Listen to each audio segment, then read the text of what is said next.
ఎవరు ఒక్కళ్ళే ఇచ్చారు చెయ్యి, మిగతా వాళ్ళు ఎత్తట్లేదు. అంటే ఇంకా డౌట్ అయింది ఆయన ఉన్నాడో లేడు అని. ఉన్నాడో నేనే ఒప్పుకున్నాను, మీరు ఒప్పుకోకపోతే ఎలాగా? యేసుక్రీస్తు అందరికీ ప్రభు అని అన్నారు కానీ ఏ ఒక్క వర్గానికి ప్రభువు కాదు, ప్రపంచం అంతటికీ ఆయన ప్రభువే. Everybody, no caste and creed, ప్రతి వాళ్ళకి ఆయన ప్రభువే అని తెలియజెప్పబడింది. అవునా కాదా? Praise the lord. మేము హిందువులు హైందవ్యంలో ఉండి మేము స్వర్గము అని అంటాము, మీరు పరలోకము అని అంటాము. మా అందరికంటే మీరు ఎంతో అదృష్టవంతులు పుట్టుకతోనే. ఎందుకనంటే భగవంతుడు మీకు ఆ పరలోకం చేరడానికి నేనే మార్గము, నేనే సత్యము, నేనే జీవము అని చెబుతూ ఇది ఒక్కటి మీకు అందించాడు. పరిశుద్ధాత్మని మీ మధ్యలో పెట్టి వెళ్ళిపోయాడు, మనందరి మధ్యలో పెట్టి వెళ్ళిపోయాడు. అందరి జీవితాలు దీంట్లోనే ఉన్నాయి. ఆనందంగా ఉన్నప్పుడు చదివితే ఒక రకంగా ఉంటుంది, బాధతో ఉన్నప్పుడు చదివితే ఒక రకంగా ఉంటుంది, నష్టపోయినప్పుడు చదివితే ఒక రకంగా ఉంటుంది, అద్భుతమైన విజయాలు పొందితే ఇంకో రకంగా ఉంటుంది. ఏ దారి తెలియకపోయినా కూడా ఇది పట్టుకుంటే ఒక దారి ఓపెన్ అవుతుంది. అటువంటి అదృష్టవంతులు అంటే ఒక లిఫ్ట్ అనమాట. ఒక లిఫ్ట్ ఎక్కి పరలోకానికి వెళ్ళిపోవచ్చు. మేము ఎక్కాలంటే రకరకాల మార్గాలు, రకరకాల శాస్త్రాలు తిప్పి తిప్పి తిప్పి తిప్పి గోల గోల గోల. మీరు అంత అదృష్టవంతులు ఎవరున్నారు ప్రపంచంలో? The more you serve, the more you get, the more you serve, the more you get, the more you serve, the more you get. ఈ లౌకిక ప్రపంచంలో దీన్ని ఆధారంగా చేసుకుని బాగుపడి కోట్లు సంపాదించిన వాళ్ళు అన్యులు కూడా చాలా మంది ఉన్నారు. దీంట్లో ఒక వాక్యాన్ని పట్టుకొని నేరం నాది కాదు ఆకలిది అని ఒక సినిమా తీసేసి కోట్లు సంపాదించేశాడు. మీలో పాపం చేయనాడు ఎవడో ఒక్క రాయి వేయండి అన్నాడు, అది ఇందులో నుంచి పట్టుకుంది. దాంతో సినిమా హిట్ అయిపోయింది. ఎన్టీ రామారావు గారి సినిమా కొన్ని సంవత్సరాలు 37 సంవత్సరాల క్రితం. కానీ మనమే పట్టుకోవాలి. ఈ వాక్యాల్లో ఏం చదివితే ఎవరిని ఏది తాకుతుందో ఎవరు చెప్పలేము. అందరూ చదివేదే, రోజు చదువుతారు, రోజు ప్రార్థన చేస్తారు. ఏదో ఆ వాక్యం స్పృశిస్తుంది, తట్టుతుంది, అక్కడి నుంచి అద్భుతాలు జరుగుతాయి. రోజు చదువుతున్నా కూడా అనేక మంది అనుకోవచ్చు ఇంకా ఈ కష్టాల్లో ఉన్నాం, ఈ కష్టాలు ఎప్పుడు పోతాయి, అది ఎప్పుడు పోతాయి, ఇది ఎప్పుడు పోతాయని.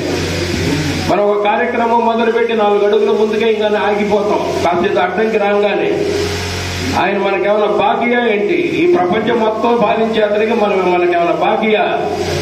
ఆయన ఎంత విశ్వాసంతో పట్టుకోవాలనేది ప్రతి ఒక్కళ్ళు ఆలోచించాలి. అప్పుడు అద్భుతాలు జరుగుతాయి. అంతేగాని ఆయన ఇవ్వడానికి సిద్ధంగా ఉన్నాడు, పుచ్చుకోవడానికి మనం సిద్ధంగా ఉండాలి. We must be ready to receive. మనకేం కావాలో ఇవ్వడానికి ఆయనకి సిద్ధం. అట్ ద సేమ్ టైం మనం కోరతాం, అది కావాలి ఇది కావాలని, ఆయన ఇస్తాడు. కానీ మీకు ఏది మంచిదో అది ఇవ్వడానికి సిద్ధంగా ఉన్నాడు అనేది గుర్తించాలి. మనం అడిగింది రాకపోవచ్చు, మనం ఫార్చ్యూనర్ అడగచ్చు, అది రాలేదనుకునే లోపల ఆయన BMW ఇవ్వచ్చు. ఏం చెప్పగలం? మనం సింగిల్ బెడ్రూమ్ హౌస్ ఇస్తే చాలు జగన్ అనుకోవచ్చు. నీకెందుకురా సింగిల్ బెడ్రూమ్, నువ్వు నా కార్యక్రమంలో ఉంటూ నీకు ప్యాలెస్ ఇస్తానంటాడు. అవి ఆలోచించాల్సిన అవసరం లేదు. పిలిస్తే స్పీడ్గా పలిగేటువంటి దేవుడు. ఒక్క క్రిస్టియానిటీయే కాదు, బైబిల్ పట్టుకుని ఎవరు పిలిచినా పలుకుతాడు. అనేది ఆయన గొప్పతనం. మరి నాకే పలుకుతున్నాడు అంటే మరి అందరికీ పలుకుతాడు. ఎలా పిలుచుకోవాలి, ఎలా పలకాలి అనేది ఒకటి ఆలోచన. అది ఇది నాకు అక్కర్లేదయ్యా, నువ్వు నాతో ఉంటే చాలు అనుకుంటే చాలు. మనలో వచ్చి కూర్చుంటే అన్ని అయ్యే పరిగెడతాయి మన దగ్గర. మనం అడగాల్సిన పని లేదు, మనతో ఉంచుకోవాలి మనం. కాబట్టి నేను ఒకటే చెప్తా, యద్యదాచరతి శ్రేష్ఠః తత్తదేవేతరో జనః సయత్ ప్రమాణం కురుతే లోకస్తదనువర్తతే అన్నాడు. ఉత్తములైన వారు దేనిని ఆచరించురో దానినే ఇతరులు ఆచరించురు. ఉత్తములైన వారు వేరిని ప్రామాణికముగా అంగీకరించురో దానిని లోకమంతయు అనుసరించెదరు అన్నారు. ఇవాళ ఉత్తములైన వారు అనేక మంది, జాతీయ సభస్ లాంటి వాళ్ళు, మిగతా వాళ్ళు అనేక మంది ఉత్తములైన వారు దీన్ని ప్రామాణికంగా అంగీకరించారు. ప్రపంచంలో అద్భుతాలన్నీ జరుగుతూనే ఉన్నాయి. ఇవాళ అత్యధిక శాతం ప్రపంచంలో పట్టుకున్నది కూడా దీన్నే. The more you serve, the more you get. The more you serve, the more you get. The more you serve, the more you get. నీ సర్వీస్ నువ్వు చేస్తూ పో, నేను ఇచ్చేది నీకు ఇస్తాను అని అంటాడు. అందరినీ ప్రేమించమంటాడు. ప్రేమ శాశ్వతమైనది అంటాడు. ప్రవర్జనములైన నిరర్ధకము మగును కానీ ప్రేమ శాశ్వతంగా ఉంటుంది అంటాడు. ఏ వాక్యంలో చెప్పారో గుర్తుందా? అది 1 కొరింథీయులు 13:8 చదవండి.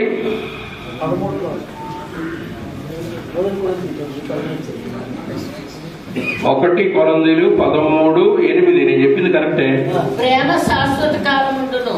అవును. ప్రవచనములైనను నిరర్థకములగును, భాషలైనను నిలిచిపోవును, జ్ఞానమైనను నిరర్థకమగును, మనము కొంత మట్టుకు ఎరుగుదుము.